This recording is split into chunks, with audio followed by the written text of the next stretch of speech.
Hello friends, welcome back to Andhra சமையல். இன்றைக்கி என்ன ரெசிபி பார்ப்போம்னா, ஒரு சிம்பிளான எக் கீமா தாங்க செய்ய போகிறோம்.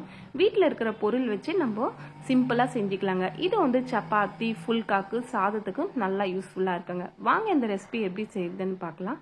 நான் வந்து இன்றைக்கி வந்து 5 முட்டை எடுத்திருக்கேன், பாயில் பண்ணி எடுத்திருக்கேன். இப்போ இந்த முட்டையை இந்த மாதிரி துருவிக்கலாம், நல்லா பொடியாக துருவிக்கலாங்க.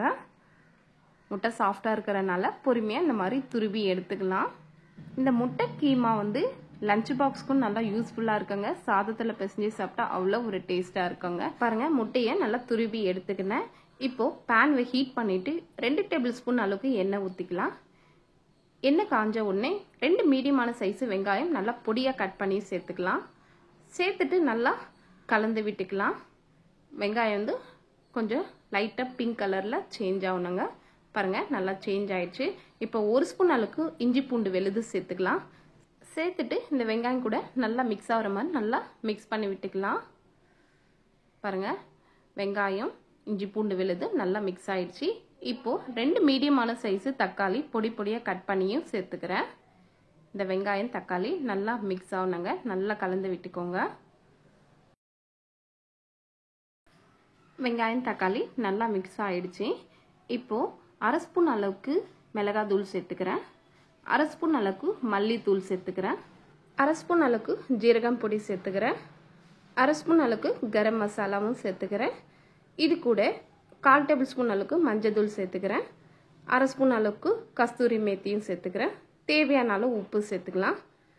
அதுக்கப்புறமா 1/2 ஸ்பூன் அளவுக்கு பெப்பர் பொடி சேர்த்துக்கலாம். இதெல்லாம் சேர்த்துட்டு ஒரு வாட்டி நல்லா கலந்து விட்டுக்கலாம். இந்த மசாலாலாம் இந்த வெங்காயம் தக்காளி கூட நல்லா மிக்ஸ் ஆகிற மாதிரி நல்லா கலந்து விட்டுக்கலாம். பாருங்கள், நல்லா கலந்து விட்டுக்கணும். இப்போது ஒரு 1/4 கப் அளவுக்கு தண்ணி ஊற்றி ஒரு 2-3 நிமிஷம் நல்லா கொதிக்க விடலாம். தண்ணி ஊற்றிட்டு ஒரு வாட்டி நல்லா கலந்து விட்டுக்கலாம்.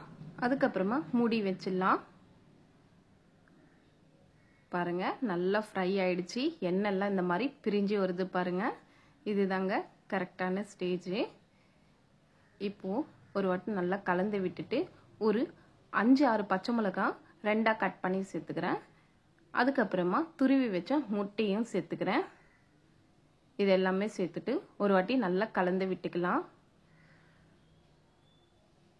உங்களுக்கு கொஞ்சம் கிரேவி வேணும்னா ஒரு 1/4 கப் அளவுக்கு தண்ணி ஊற்றி ஒரு 2-3 நிமிஷம் திரும்ப ஒரு வாட்டி நல்லா கொதிக்க விடலாம்.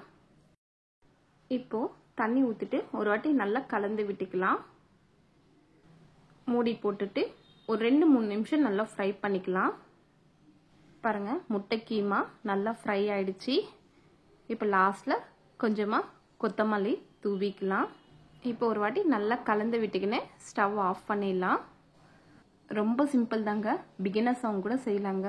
ரொம்ப சூப்பராக இருக்குங்க. இது சப்பாத்தி சாதத்துக்கு வச்சு சாப்பிட்டா அவ்வளோ ஒரு சூப்பராக இருக்குங்க. இந்த ரெசிபி நீங்களும் கண்டிப்பாக ட்ரை பண்ணிவிட்டு எப்படி வந்திருக்குன்னு மறக்காமல் கீழே கமெண்ட் பண்ணுங்கள். உங்களுக்கு இந்த ரெசிபி பிடிச்சிருந்தா ஒரு லைக் பண்ணிக்கோங்க, சப்ஸ்கிரைப் பண்ணிக்கோங்க. அடுத்த வீடியோவில் பார்க்கலாம். நன்றி, வணக்கம்.